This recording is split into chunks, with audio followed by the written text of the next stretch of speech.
One thing that I've been seeing growing right now in the online threads, social media, is this idea about homeownership being overrated. And when I was sitting down yesterday, I'm thinking, I'm like, okay, you're a real estate agent, Jared, for people who may not be familiar with you. And I'm sitting there trying to understand, okay, like for people who are going out there doing the business each and every day, right, trying to help people achieve the dream of home ownership, right, who might be renting right now, who might be in an in-between situation, wherever they are, is this work something that people actually want, or are we kind of wasting our time, convincing people on something that they no longer believe in? And as I'm sitting back, right, wondering more and more, I'm like, how do you get people to believe in this idea, especially when affordability continues to become more and more out of reach, right? Interest rates have been stagnant over the last 2, 3 years. Inventory isn't getting back to the point that we want it to. So like you were just saying, those headlines kind of get you into that doom and gloom state, and you don't see the end of the tunnel. You don't see any light. So I wanted to bring this topic to you, right? And I felt like it would be a really good conversation because everybody's asking it. Is home ownership still as worth it as it used to be for our parents, or should we start looking at other things? Right? So, Jared, welcome to the next episode. This has been long awaited. I couldn't believe it's actually been a year since our last episode when you were talking about the time that you got bit by a pit bull. Yesterday. Oh my God. And it's crazy. It's a year. I think it's a year ago this time. Yep. Just like within a couple days. So wow. No wonder my thighs were aching. Thank you. Yep. Thank you. Yep. It's always an honor to be here. I appreciate you. And also sorry for the other times I didn't dress up. I felt maybe a little too casual. So I had to show out for the first sip community. This is it. Okay. It's always good to be back. We're going to start the year off on a nice, well-polished note. So I like it. I like it, man. Yeah. But, we were talking a little bit before we got into this episode more about our business and, how things have been. And like I said, for people who may not know, Jared is also a real estate agent here in Philadelphia. And Jared specializes on home buyers, sellers, investors. And he is somebody who has been a great resource for me ever since I came into this industry, like from any piece of advice, education, like he has just been an open door, right? Not somebody like we were talking about who kind of gives you some advice that like, oh yeah, go try this thing, right? Like I'm talking about like real, like proven systematic stuff that will work if you work it, right? So Jared, I do want to thank you for that. And once again, welcome in, and let's dive into it, right? We were talking about the idea of home ownership being overrated. So what's your initial thoughts on that once I sent that to you? I mean, I could see it because one thing about me is that I can always see how people view things as a consumer. So I totally get it.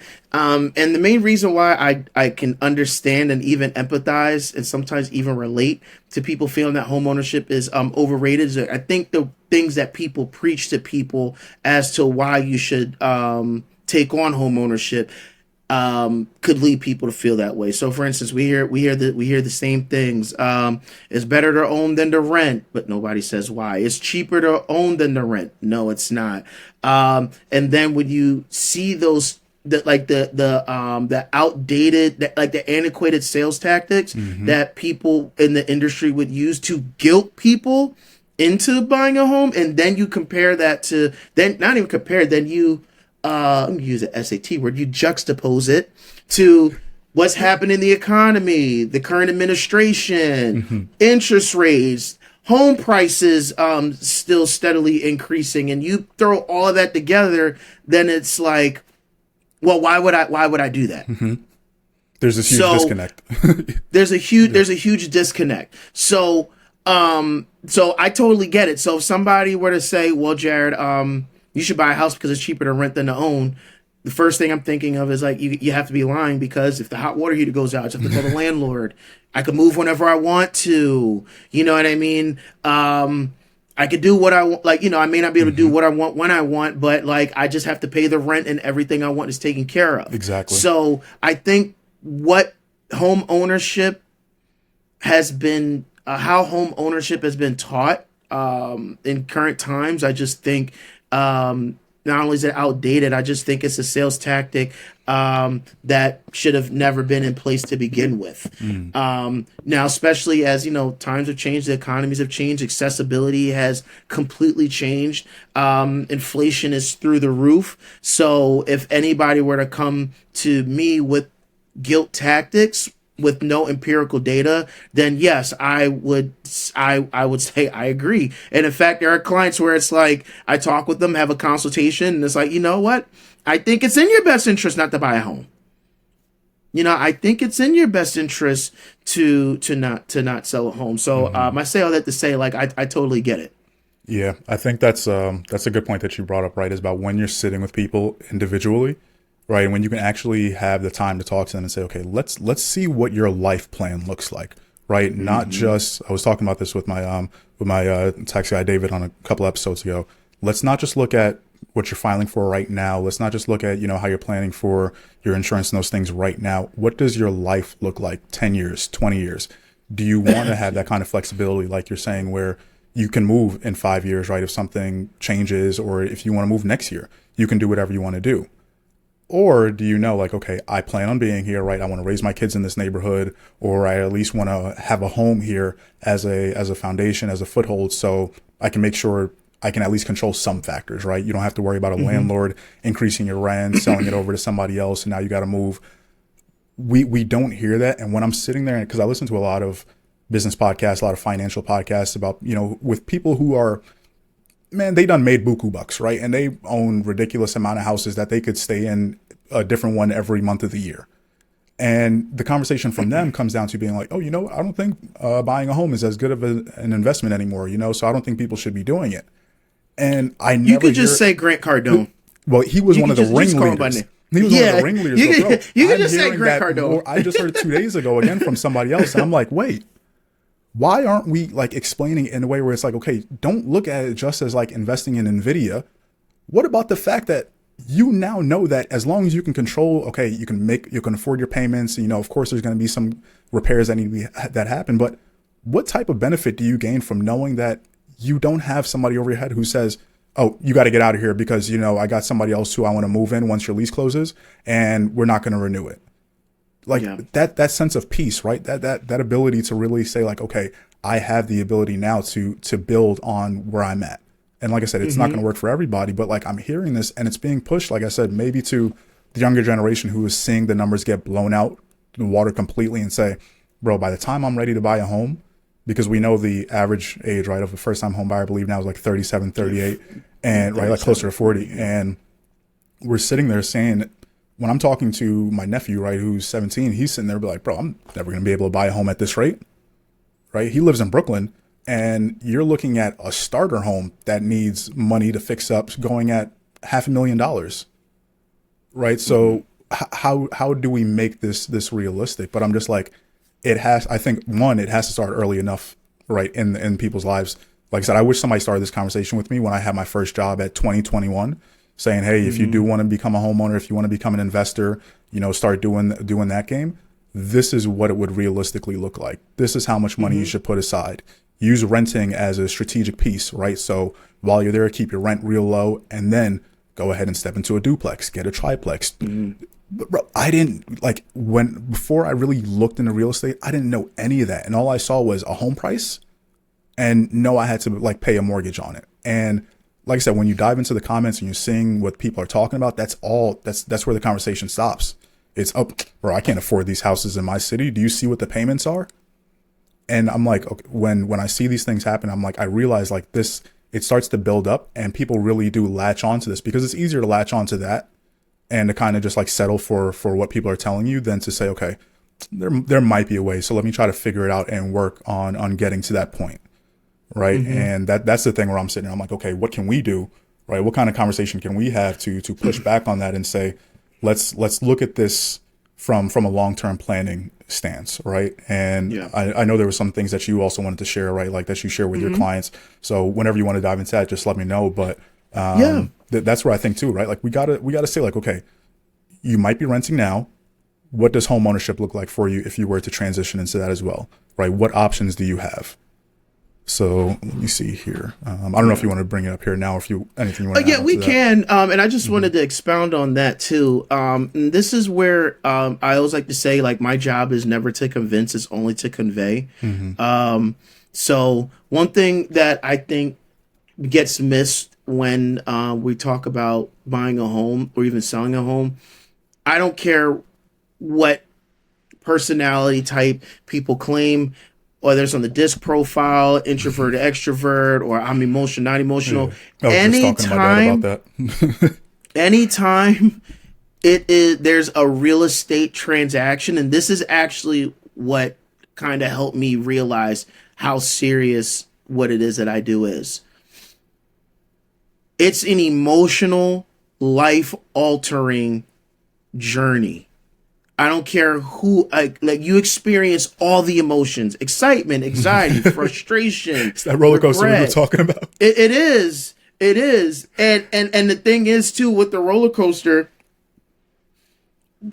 as weird as it sounds, like when you're actually on a roller coaster, like you know it's gonna end because you see the whole ride. But like just imagine you're going on a roller coaster, you're blindfolded, and then you wake, and then you just look. They take the blindfold off, and you hear the thing. You don't know anything about the ride. You don't know the twists, the turns, or whatever. That is what navigating real estate is, and through that process, you are witnessing a human being transform in front of you. So when it comes to when people want to engage in real estate, the need, like I kid you not, the need has to outweigh everything that's going on right now. And if that need doesn't outweigh, or that desire, I'll say, doesn't outweigh what it is that's telling them to not do it, I am not here to tell you what you should do. I'll be honest, whatever you believe in, God's been real great to me. I have some clients that need to buy or sell. So the last thing I need to do is convince anybody they need to do anything. But the one thing that does get missed when talking about real estate is how the wealth is generated. And this is something that I'll never forget. So this actually goes back to the highest deal I did up to date. It was about, I'm proud of it. I know people did more, but it was like 850,000. There we go, bro. Now, when you see, like, when you go, now this is what really, I was like, this is it right here.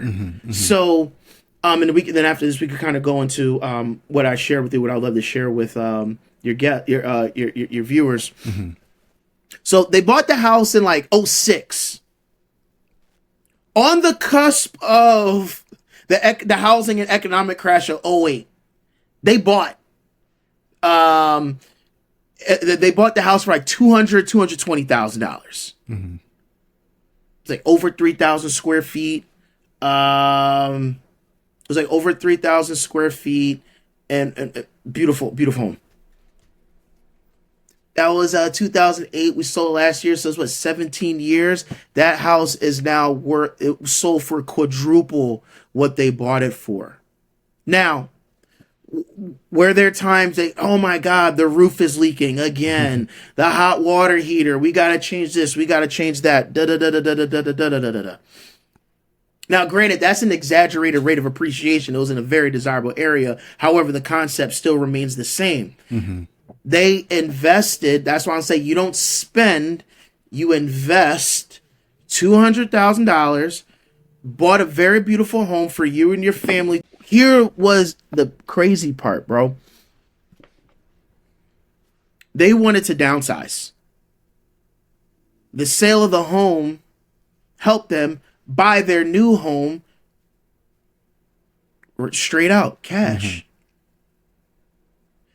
They protect, like, instead of just taking $200,000 or whatever they end up spending over the life of the loan and waiting for, as funny said, like Nvidia, Dogecoin, Bitcoin, whatever, instead of sitting on the money and waiting for some unicorn stock to come out, that was, now I'm not saying don't invest in stocks, but this is the beautiful thing about real estate. If done right, you pay your mortgage, you take care of the property, you certain tax benefits that come with it. If you take advantage of all of the things that real estate has to offer, it will exponentially increase your net worth. I've seen lives changed at the closing table, whether they were buying or selling. I've seen wealth transfer from the deceased to the living because they invested in real estate. And the thing that what I had to learn to appreciate about real estate is that the growth is incremental, but it's also exponential at the same time. So that benefit, that, like, I'll say the financial benefit, you may not see until years down the road. But let's talk about the emotional aspect. I'm gonna get my kids into the school district I want. Or in my case, a lot of cases, Jared, I'm tired of owning. I'm tired of whenever the landlord gets sick and tired of me, the landlord not only just raising the rent, but hey, we're selling the property, you got to get out. There's nothing more stressful than not having control over your living situation. And I'll be honest, I don't know anybody that would be willing to not have control over their living situation. Like, I don't think there's any external force that outweighs a human being wanting to control their need for shelter. It's a basic human instinct. Mm-hmm. So there's that. There's also the pride that comes with home ownership as well.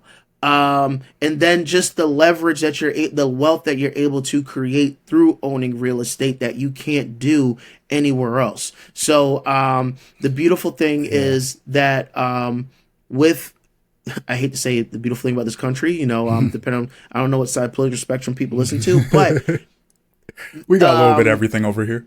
Awesome. I'm glad to hear it. I'm glad to hear it. I work with all people. I work with all people. Yep. So there's incentives for home ownership that if you know about it, it will add to your net worth. So how I view real estate is yes, I'm a realtor, but the hat that I love to wear is I am your wealth manager who shows you how to create wealth through real estate. That's what gets me out of bed in the morning for what it is that I do. Yeah, the keys, because I kid you not, I give people the keys all the time. In a few weeks, Jared, the hot water heater.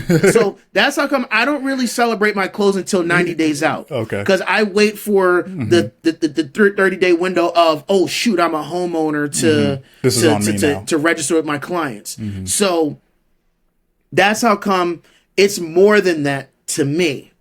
What I think about is the level of control you want to have over your living situation. You buying the home that you can comfortably afford. And what I mean comfortably afford is your standard of living does not change because of your house. Ooh, that's another thing. We're going to talk, and that's another thing when people talk about the housing crisis, things like that. Okay, yes, in 2020, with the 2.5-3% interest rate, you could have gotten the house with the in-ground pool, detached, in a banging school district for $450,000-$500,000. Now it's $625,000-$750,000, depending on where you're working. Or, hey, what about that interior row home that still offers the same intrinsic value of the school district things that you want, is just not detached? What are your thoughts? And that's you can still buy it. That's the conversation, though, right? It's like, okay, let me step away from social media. Let me step away from HGTV, right? Everything that I've seen that looks great. Let me step away from what my friend might have been able to buy, like you said, in 2020, 2021. And let me look at my life, right? And see, okay, what would be best for me? Do I need a 4-bedroom house? Probably not, if it's just me, and if you're married. But like, let's think about single people, right? I'm single. You know how many single people I talk to who are saying, man, I would love to get a 3-4 bedroom home. You know what I mean? Here, right? Maybe in Upper Darby or something like that. I'm like, do you have other people that are going to be living with you? You want a house hack? I like that. Right. If you got somebody who's going to come here, split the mortgage payment with you, by all means. But why do we need all this space? And maybe, I don't know, sometimes I'll look at that. Maybe I'm biased because my family, right, immigrant family, when they came here and up until when we moved out to the Poconos, there was always like 6-7 people in the house at all times, right? So you just become accustomed to, like you said, living on what you need, right? Like not what what would look great, right, in the house, or like where would I want to be maybe 2-3 steps down the road, right? Not my first step out the house, like this is what I'm looking to do. And I'm saying first step out because most of the people who listen are between like 25 to 34, right? So they're in that first time home buyer phase. But I don't think a lot of people look at it that way. And there's another thing. So remind me to bring up the flexibility as well. But what were you going to say? Yeah. So I was gonna say, because the thing is, statistically speaking, number one, buying a home is the most expensive purchase you're probably ever gonna make in your entire life. So with that being said, I do think that there's some level of uh, mortality that comes with thinking like that, where it's, this is going to be the only time I could do this, or this is going to be the only time I'm going to do this. When in most cases, that's not what's going to happen. Statistically speaking, you're probably going to do this 3 to 4 times over the course of your life, and that's just buying the primary residence. So if this is your first time, keyword, it's your first time. So what I love about the starter home is this is where you get to build that foundation of wealth through real estate. And then at that point, it's just a matter of scaling. So one of the things that I love talking most about my clients is, okay, where do you want to live? The house. That's the cute stuff. What do you what is a comfortable monthly payment for you?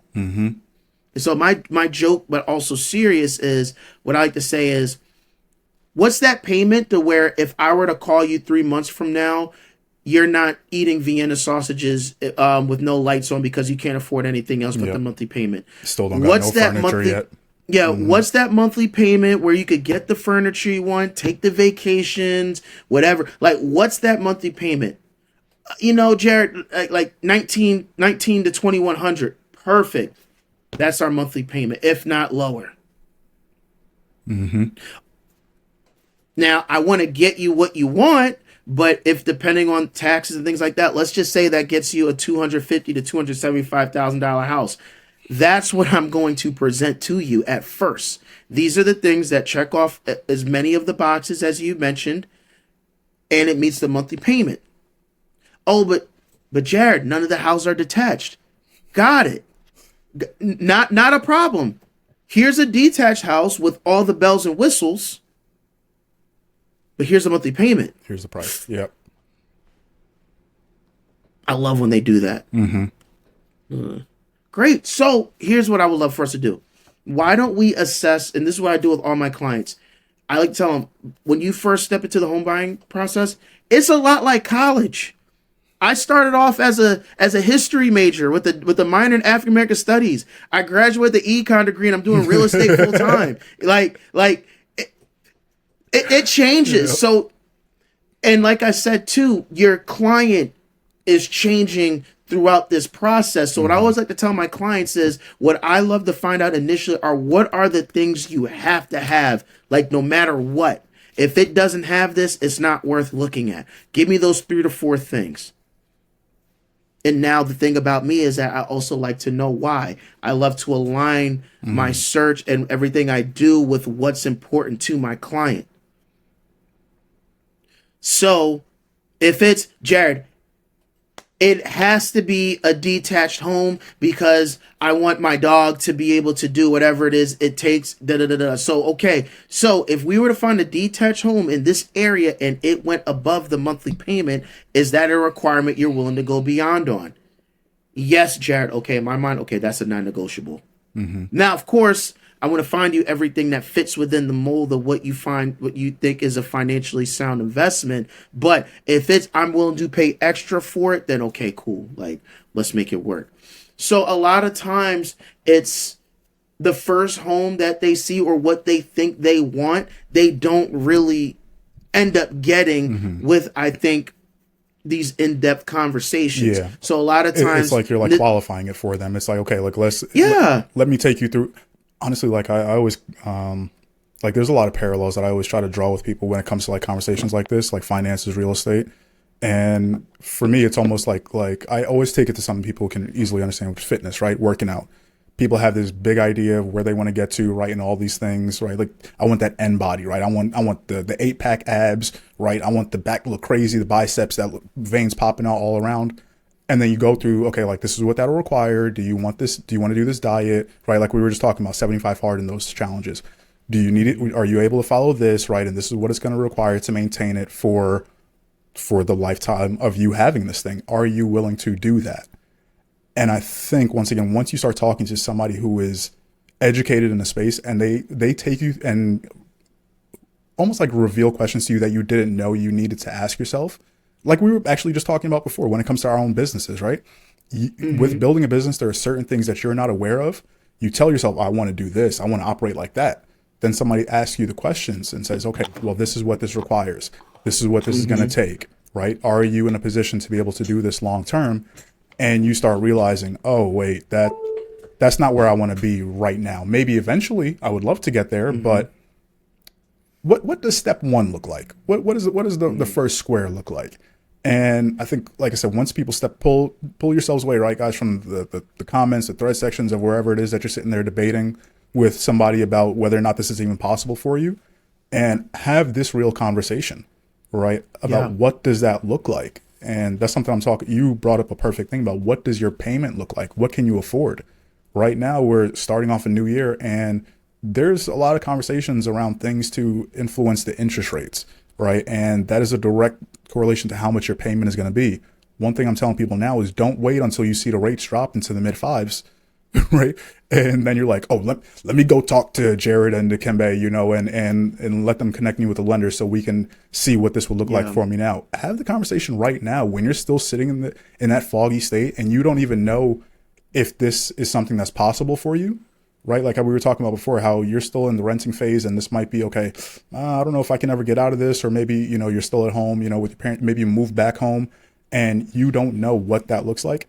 This is the point, like I always say, where you reach out to somebody and have that conversation. This is what my plans really are, right? I just had a conversation with a younger guy 2 days ago, right? Recently just got a new job where it doubled his income. And now he's thinking, okay, what do my options look like? And that was really the conversation, right? Like he was telling me about his situation, telling me about the job, all that kind of stuff. And he was like, okay, right now he's staying with his uncle right now. And I'm like, okay, cool. What do you want to do? And just based off of that, bro, we had a quick 30-minute conversation. I know I say quick 30-minute conversation, guys, but I can talk, right? And usually when you're talking to people about life goals, right? Yeah, you're talking about life goals. Like you kind of go on a little bit, but we're sitting there talking about it. He had those next steps that he needed to say, okay, you know what? He's definitely not going to be able to do this within the next 6 months, maybe not within the next year. But he at least knows, right, what to come back to the table with and what he'll need to prepare himself with. And for me, just like you were talking about, like having that feeling of waking up in the morning and feeling like that wealth manager, right, who builds real estate into the puzzle for people. This is what got me to leave the bank and say, like, yo, if I can continue to have these same conversations to help people make these financial things that seem so ridiculous to me make sense in their own lives, I can have this conversation for the rest of my life. Because one, it's impactful. And you probably see it all the time, bro. That light bulb effect that happens in people, and they're like, "Oh wait, I like what you just said there. That makes sense. Tell me more about that." And for me, like that's such a fulfilling feeling. I'm just like, all right, how do we do this more? How do we connect with more people who are in that phase, who are talking to people who, once again, don't understand what it is that they are asking them about, but they're just filling their minds with a whole bunch of anecdotes, a whole bunch of side stories that they might have seen, like I said, from the big investors, Grant Cardone, right, from these other multimillionaires who are honestly just out of touch, right, with the average consumer who is still trying to figure it out. The everyday person who is going to work, who is trying to start their business and saying, okay, how do I also add home ownership into my life? Is this something that I can do? Is this something that I want to do? And that's why I wanted to get back to the flexibility part too, which was some people are also going to realize that, yo, I don't want to do this, right? Like I don't want to be tied down to a mortgage payment. And like I said, you probably, I don't know how many times you've had this conversation in the past year where you convince people, or not convince them, right? But you just get them through your conversation to realize you probably don't really need to be doing this right now, right? Yeah. You maintain the flexibility, right? Like if you want to travel to Europe, to Africa, to Asia, all within the next 2 years, go ahead and do it, right? If that's what is in your lifestyle, by all means, take advantage of that. But also look at those other things like you were talking about, investing in the stock market, right? Making sure you're putting money in other areas where you can still stay ahead of the curve, because 5 years from now, 10 years from now, maybe you have a family, maybe you want to settle down in a certain spot, and you at least want to have access to some money to be able to do these things. That's what really worries me, is the person who just checks out from the game altogether and says, I'm just going to live a flexible life, bro. and I'm gonna do wherever my heart takes me this year, this month. That's where I'm gonna go. If I want to Airbnb down in South America, and then I'm gonna come back up here, right, and then just bounce all across the country, I'm gonna do it. That's what worries me, because I'm like, that's the growing conversation. That's what people are hearing more and more of, and they're saying, bro, all these big institutions, they're buying up the houses. It's making it harder for us. So let me just control what I can control, which is my freedom, my flexibility. So, right, like if you were talking to yourself 10 years ago and that was you, what would you say to yourself then, to at least keep your mind open to the possibilities Of like owning a home. Yeah, owning a home and just playing, I guess, like sticking to the game, the long-term game, right? This long-term financial game, because I think that's where sometimes we don't look at it, like I said, as a full game. We just see the one piece and say, "Oh, that's unachievable," so I'm checked out, right? It's like when I talk to people about investing in certain things, they're like, "Man, I missed the train on Bitcoin or Nvidia, right? Like five years ago, 10 years ago. I should have invested in Bitcoin 15 years ago," and they don't see the long-term thing, right? So, what would you say to yourself? You're 20 years old. You just started your first job. You're making a little money, and savings is the last thing that you have on your mind. Right. Right. That's an excellent question. So number one, you never know when a rainy day is going to happen. And what's interesting was not even just knowing the rainy day, it's just you want to get into the habit of saving early because it's a habit. It's a discipline. Like saving money is a discipline that I'm still learning to deal with to this day, Same. which is why I love my financial advisor, Brian. I promise I'm going to give you a call in a little bit. But also, too, this is where also investing, it helps as well, because if it's like, okay, great, if all it's going to do is sit in a bank account, you're better off just putting it in somewhere where it's going to make you money. So that's what I would say about, like, saving and things like that as well. But that's an excellent question to ask my 10-year ago self, is that the sooner you get into investing, the better off you'll be in the long run, because there is what I like to call a risk averse curve that you need to embrace sooner rather than later. So everybody, when it comes to buying a house, whether you're an investor, home buyer, or whatever, you are freaking out because the first thing that you're always going to think naturally, and honestly, as you should, is what could go wrong. But what happens is, in the earlier stages of when you're, doing these things, that what could go wrong completely eliminates the possibility, keyword possibility, of what can go right.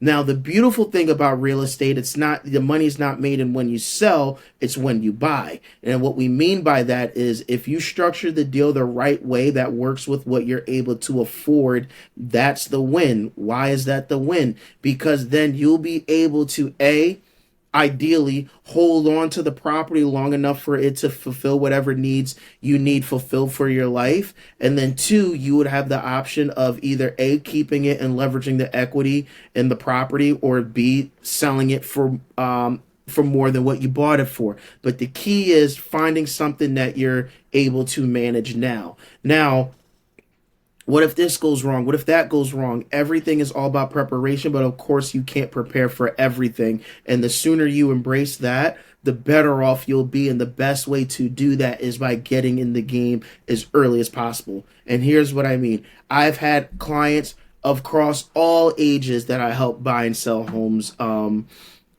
with. And I kid you not, the first time investor that's 30 has the same emotional journey as a person that I'm working with that's 65 and investing for the first time. Now, what's the difference between these two people? Well, obviously they're both they're both, doing this for the first time. However, the 30-year-old is embracing the risk averse curve earlier in their life, as opposed to my older client. Now, that doesn't make him any less of a person. However, there's probably going to be more opportunities for the 30-year-old to then get the second, the third, the fourth, the fifth, the sixth, so on and so forth. And here's the thing: when you're older, there's certain things you don't want to have to experience at a certain age. Like I'll be honest, like I don't want to be, I'm not saying that I'm not going to get anxious or freak out about stuff when I'm 50, but I don't want to experience investing in a property for the first time at 50. It just gets that much harder to do. And then what you see happen, and I see this a lot with my lifelong renters, no shade to them, it's that when it comes time to considering buying a home and you're confronted with that risk averse curve, the older you get, the harder it is to want to get on that roller coaster. That tolerance isn't there anymore. That's the word. 100%. The risk tolerance, like as you get older, your risk tolerance starts to, or it should start to decrease. And you see that in your personal life. Like the older you get, the more it's, I think I might want to settle down and get with somebody that I know what's going to happen. Like, for example, I already know what's today, Tuesday. So my fiance is getting Chipotle. Like, you start to get to the point where you don't want to take on as much risk. So the beautiful thing is get in early, learn the lessons early, and do it at a level and a scale that you could recover from. But the money is made in the hold. I know there's a lot of flipping and all that other good stuff. If that's your strategy, that's your strategy. But I tell you this, for all the people I know that successfully flip, the money has to come from somewhere. And more times than not, there's properties that they have equity in that's funding the operation. Well, the money is made in the hold. That's where I think you brought up such a good point there about those get rich quick schemes, right? That I think a lot of us here and you want to almost buy into and say like, yo, that sounds great. Why wouldn't I want to go ahead and get into wholesaling, right? So I can make $100,000 a month. Oh, this dude just told me he flips properties and he makes $80,000 a month. I might as well do that instead of just owning the homes. The same way how we hear it with, invest in this crypto coin, right? And watch your net worth shoot up to the sky, right? Invest in this meme coin and the same thing will happen. And bro, I just realized that there are so much of that going on now. And 10 years ago, we didn't even have to deal with that. Realistically speaking, like that social media wasn't at the point where it is now, where every time you hop online, you're seeing everybody making $1 million off of something that they told you could have gotten into too last week. And you're like, come on, man, why you didn't tell me last week then? Yeah. I don't want to say I blame the pandemic, but no, I blame the pandemic. I blame the pandemic because that's when a lot of, I'm glad the conversations about wealth like became mainstream at that time. However, rich comes quick. Wealth takes time. And what most people fail to realize is that they're out of every one of 1,000, maybe 10,000, there's going to be the unicorn. There's going to be the unicorn.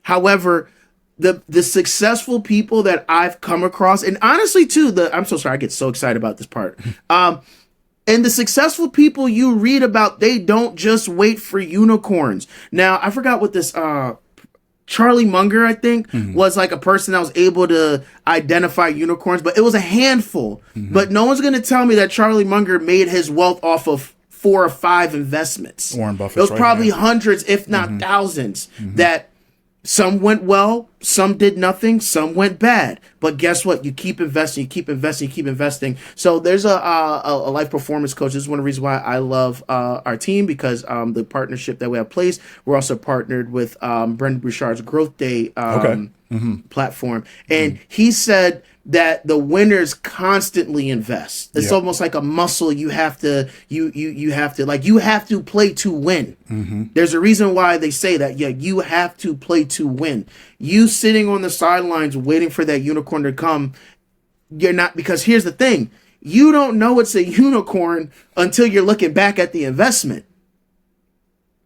So once I heard that, I was like, it's my duty to invest. It's my duty to take a risk. And the beautiful thing is this: if I keep doing it, I'm going to stack my wins along the way.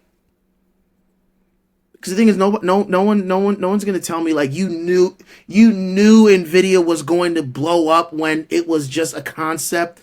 Like, you know what I mean, you never even heard of it years ago. No, but Hey, maybe if you were like, hey, let me just invest in, oh, I heard about this company. It's 20 bucks a share. Let me buy 1,000 of them. And that's the thing, like you were saying, I think that's, man, if there's one thing I will really like pride myself on and always try to like tell my younger selves whenever I meet them, right? Like you know when you come across like somebody in their 20s and it's like, bro, you remind me so much of myself. Myself, yeah. Oh, I have somebody in mind right now, bro. It's scary. Yeah. And it's not a good remind me of myself. It's like, dude, but that's what bro. I'm saying. You see them and it's just like, yo, I need to say something to you. And the thing I always tell people is to maintain their curiosity, to keep their eyes open and to learn as much as possible about whatever it is that is giving you that feeling in your stomach of like, I don't get this. I'm unsure of it.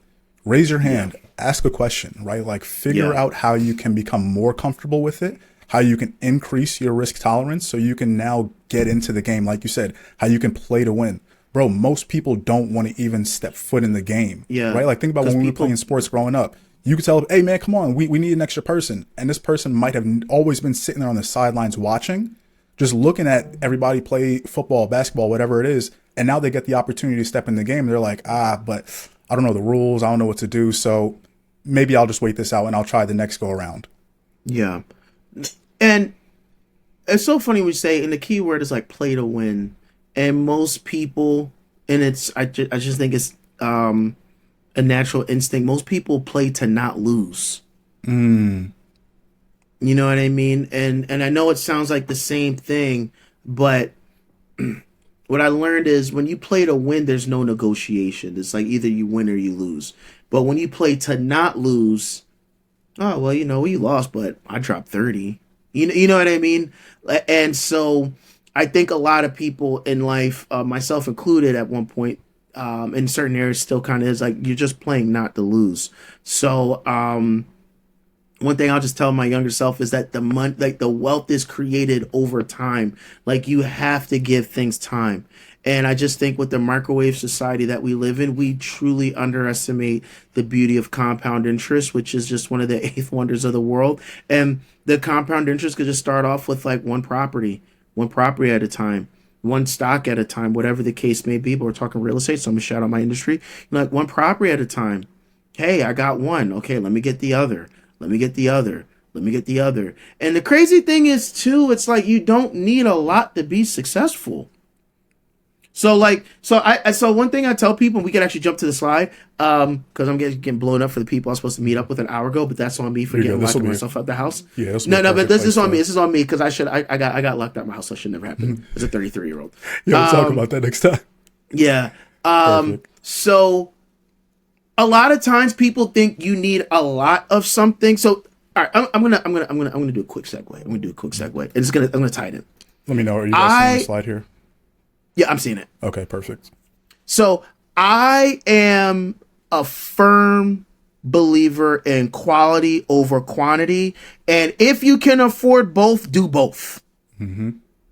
So for me, yes, I could buy $50 loafers at H&M 10 times, or I could spend $250 on a good pair of shoes and maybe not have to replace it for 10 years. For me, the buy is the $250. Same thing with cologne. And this is my toxic thing that I got into. Yep. I would spend, and I still think this isn't much money, but I would spend $500 on a quality bottle of cologne that's probably going to last me over the course of my life, because I'm probably never going to finish these bottles. Or I could get the knockoff that doesn't last as long, and after it sits, it stinks and it runs out because they don't give you much quantity and they water it down. So for me, it's quality over quantity. Now, how does this relate to real estate? So a lot of times people think you need a lot of something to make the most of it. No, sometimes it's just the quality. Maybe it's the quality of what your finances look like after you purchase it. Let's say during the primary residence. Maybe the quality of the home is how much you're left with after your monthly payment and bills.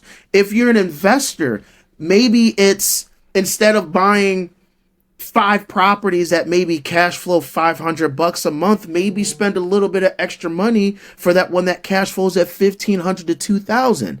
Focusing on quality actually cuts down the strain of dealing with mass mediocrity, because what happens is when you think quality, you get stuck on the sticker price and you think you're getting a steal. Yep. Same thing if you're shopping mortgages. Hey, this person said that I could get in with a 4.5, let's just say. Mm-hmm. Great, got it. But a quality lender is going to let you know what that interest rate is going to cost you in today's market. So that's the thing. Quality does cost money up front, but it saves you a lifelong it saves you a headache. So even with the lender, a quality lender is going to tell you the truth up front, so that way you can navigate your journey accordingly. So I could go on about that all day, and no, this is not to encourage you guys to splurge. Unless it's on a nice bottle of cologne. What was that? Unless it's on a nice bottle of cologne. Oh yeah, I got plenty. I'm actually wearing one now. It's from Initio called Must Therapy, $4.75. Holler at my girl Dawn Flemings at the Bloomingdale at Willow Grove. Tell her Jared sent you. Anyway, so that's a free plug for you guys. Yeah, it's money, but it smells like money. I believe it. Mm-hmm. So, how was it? So sorry. Yes, Nick, I'm meeting you. Love you, bro. Sorry, this is my best friend. So this right here, I'm going to talk loud because this gets me excited. This is why I get out of bed in the morning to do what it is that I do. Now, do I love handing people the keys? Yes. Do I love giving people, my residential buyers, these custom-made cutting boards with their initials etched in there? They're super duper cool, by the way. So if you buy with me and close with me, you'll get one. You know what I mean? And for one of my clients, they actually walked away with a PS5. But that's neither here nor there. That's neither here nor there. All of those things are great, but this is what gets me out of bed in the morning. So when it comes to owning a home, these are what my team and I like to call the 3 buckets of wealth that you're filling simultaneously while just owning the home that you live in. Now, the same concept does apply if you have an investment property. So instead of you doing this, your tenants are doing it for you. And if you're renting, now this is a non-shaming tactic, but this is how real estate works. This is essentially what you're doing for your landlord. So, first bucket's appreciation. I'm not going to offend the audience with what appreciation means, but you know what? Honestly, if I do, I'm going to say it anyway. So appreciation is an item or a service that gains value over time. So pretty much it's the increase of value of an item or service. So real estate is the only product of its kind that gains value with age and use. You want to know how we all know that? Perfect. You see the joke on social media where it's like, oh, my grandparents bought their house for a sack of nickels and potatoes and now it's selling for $1 million. That is appreciation in effect. But how does it work? Over the course of 30 years, keyword over the course of 30 years, your home will appreciate on average of a value of about 4% year over year. That accounts for increases, dips, and stagnation. But over the course of 30 years, you can anticipate your property is going to appreciate of a value of about 4% year over year. So what does this mean? If you're buying a home for $250,000, after that first year of that 4% increase, your home will increase of a value of about $10,000, which will make your home now worth $260,000. Now, here's why I get excited about that. Your mortgage payment is still based off of what you bought the house for. So no matter what your home appreciates to, now this is barring property taxes and insurance, but your mortgage payment is going to stay the same for however long you keep the home, essentially locking in a greater part of your cost of living when it comes to owning a home. So that's one bucket that you're dropping. Second would be your principal payments. Now, the way your mortgage is set up is broken up into 2 categories, your principal payment and your interest. Now, should be a surprise to no one, but if it is, here we are. In the earlier life of the loan, most of that payment is going to go towards the interest and less of the principal. Now, rest assured, every time you make a payment, a portion of that principal is getting paid, and every time you pay that principal down, you are furthering the gap between what you owe and what the home is worth, which is also adding equity into the home. Next, we have tax benefits. Now, I'm not a licensed tax professional, but the concept remains the same. Based off of your tax bracket, you were able to write off a percentage of the interest that you pay year over year that interest is applied. So when we add up all of these three buckets, it actually gives you a value of your total savings. Now, what I like to say your total savings is not necessarily the amount of money that you saved. Yes, in a sense it is, but this is the value that is added to your net worth year over year. Now, here's what also gets me excited about this concept here. It's not a flat increase. This is exponentially increasing year over year over year over a 30-year period. Now, imagine this. There's a stat out there. The average net worth of a renter is that of about $10,400, while that of a homeowner is that of about $396,000. I don't know about you. I'd rather be worth $400,000 as opposed to $10,000. But here's the key thing.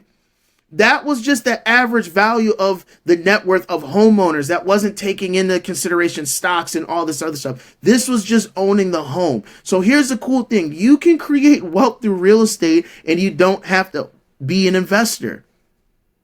And what I love about real estate is that if you are able to find that right opportunity that, number one, fits the lifestyle that you and your family need to live, meets the monthly payments that you feel comfortable making, all that is just going to rapidly increase the amount of wealth that you're going to see. And guess what? When you sell your first home or the kids move out, it's time for you to downsize and you sell that home and you know, let's just say not taking into account your refinancing or anything like that, and you see a 6 and in some cases 7-figure return, no one's going to tell me that that's not life-changing.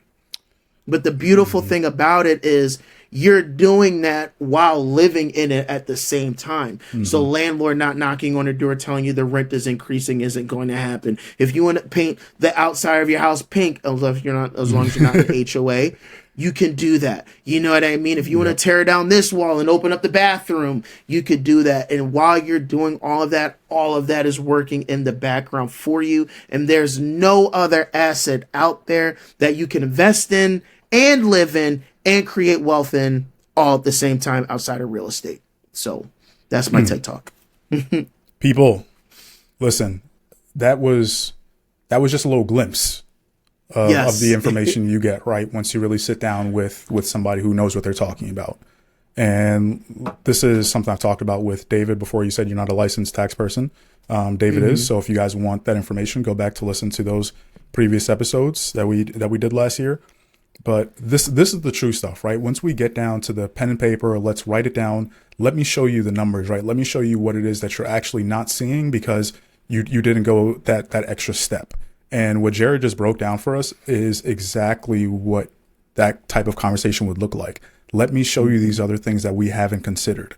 Oh, that's a pretty nice number. Oh, I would like to see myself in that position 20 years from now, right? You guys are probably listening to us. We're in our 30s and you're probably saying, well, you guys haven't seen 30 years of compounding, interest and all that wealth accumulating in your homes. No, but we've worked with people who have seen that. And that is the thing that changing.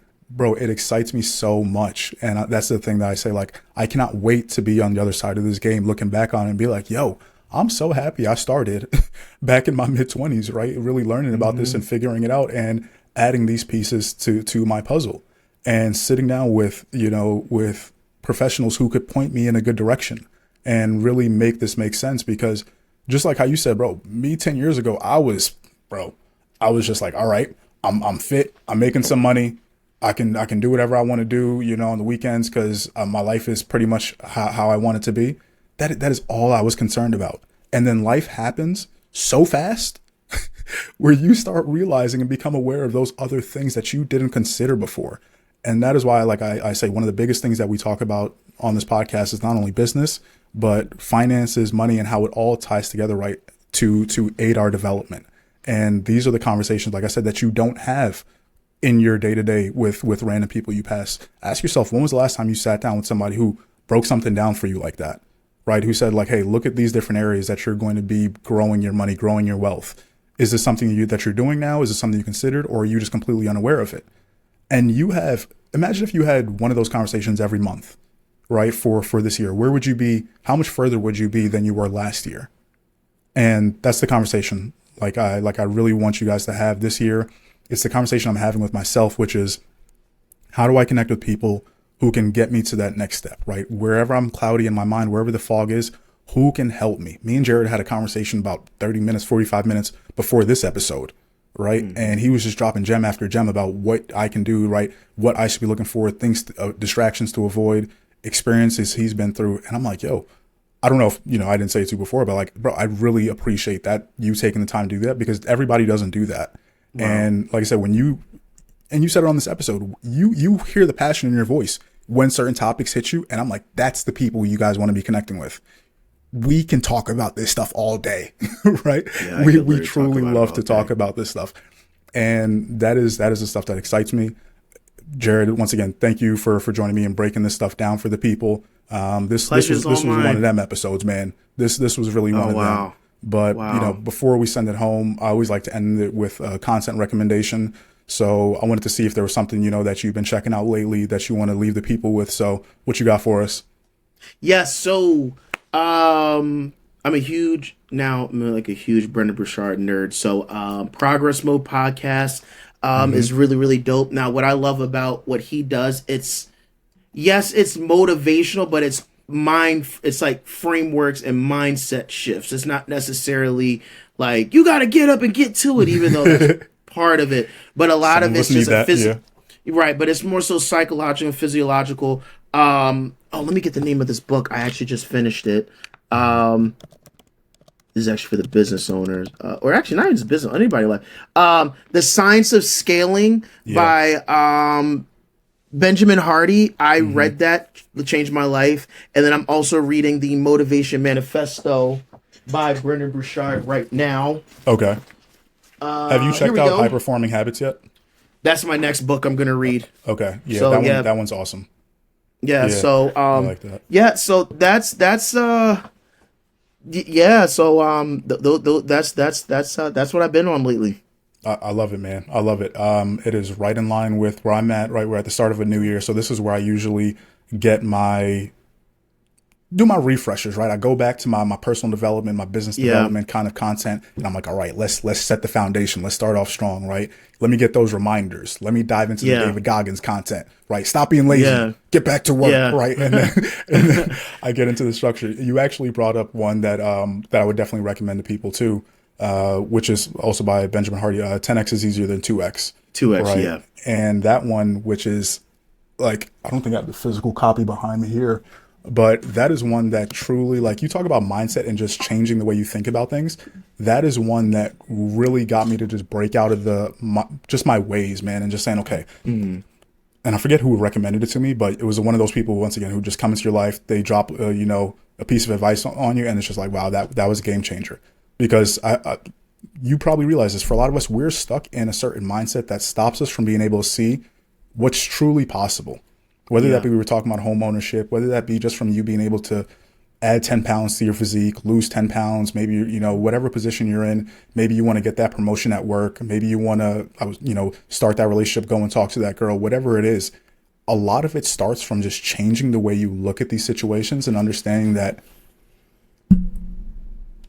what if, put yourself in a hypothetical, kind of mind state and just say, okay, well, what if this was to happen? Just like you said, instead of thinking of the possibility of things going wrong, what if this was to go right? What if it works out? And what if it works out more than my wildest dreams? What would that look like for married? That's why I'm getting married in 2 months. Exactly, right? So people, this is what can happen, right? When you really take the time to sit back and you just open your eyes, right? Like we always say in the episode, stay curious and just see what's going on. So that's what I'm gonna leave it with here. Jared, I know we both got to get back to work and back to it. But is there Sorry, any final? I might just start like turning my phone off. I'm so sorry. I was gonna say, is there any final things that you wanted to leave the people with? Um, Honestly, the freedoms and the discipline in anything that you do. So I'm just leave it at that. Take that and run with it, people. That's been a theme Yeah. for the past couple of episodes. So I like that we are unknowingly sticking to that theme, right? It's almost like I gave you a heads up before. I swear I didn't. Yep. I swear I didn't. But Yeah. let's stick to it, people. Let's stick to the discipline. And like we always say, until next time, stay tuned, stay curious, and as always, enjoy your first sip.